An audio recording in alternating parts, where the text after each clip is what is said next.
Stock మార్కెట్లు భారీగా పతనమవుతున్నాయి.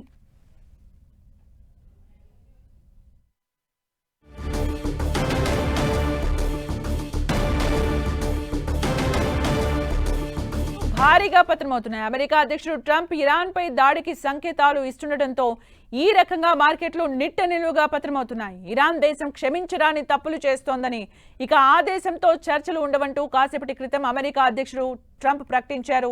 దీంతో ప్రపంచవ్యాప్తంగా మార్కెట్లలో పతనం చోటు చేసుకుంది. మన స్టాక్ మార్కెట్లలో ఈ మధ్యనే కాస్త లాభాలు చోటు చేసుకుంటున్నాయి. ఇంతలోనే ఈ పిడుగులాంటి ప్రకటన రావడంతో నిఫ్టీ, సెన్సెక్స్ భారీగా నేలకు ఖర్చుకుంటున్నాయి.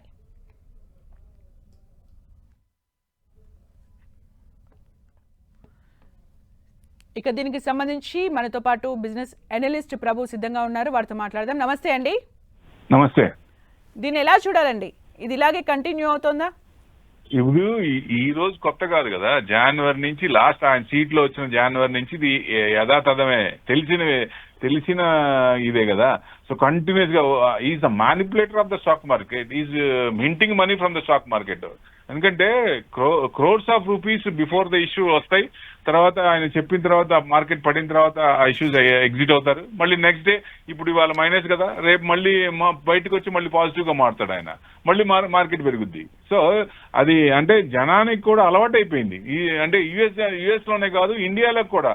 ఇప్పుడు ఇండియాలో కూడా మా వోలటాలిటీ ఇండెక్స్ అనేది ఇదివరకు 40 పాయింట్స్ నిఫ్టీ ఇదైతే ఇవాళ హై నుంచి లోకి నెక్స్ట్ డే లోకి కానీ, ఇవాళ లో నుంచి నెక్స్ట్ డే హైకి కానీ 400-500 పాయింట్స్ వస్తుంది.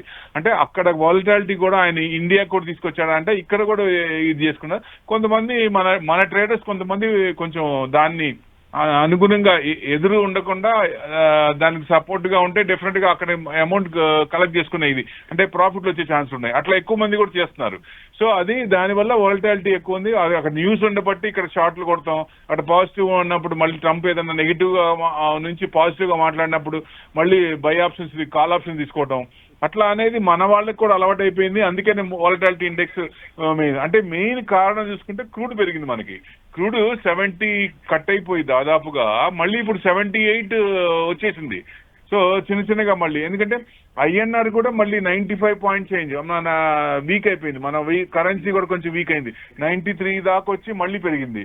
సో దగ్గర 100కి వెళ్తుందా అంటే దగ్గర 100 పోతుందా అనే భయం ఉంటుంది కదా. సో ఆ రెండు, ఎందుకంటే ఆర్బీఐ ఆపరేషన్స్ మొదలుపెట్టింది, బట్ డాలర్స్ కోసం మొదలుపెట్టింది.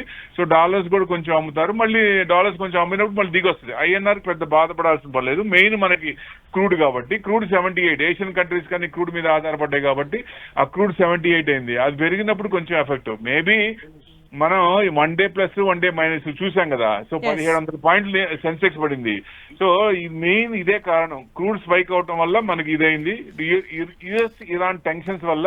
ఎందుకంటే ఆ స్ట్రెయిట్ ఆఫ్ హార్మూజ్ లో 2 పార్ట్స్ ఉంటాయి, నార్త్ సైడ్, సదర్న్ పార్ట్ నుంచి యుఎస్ షిప్స్ బయటకు వస్తుంటే ట్యాక్స్ కట్టాలి. ఓకే అండి, థ్యాంక్ యూ అండి ప్రభు గారు.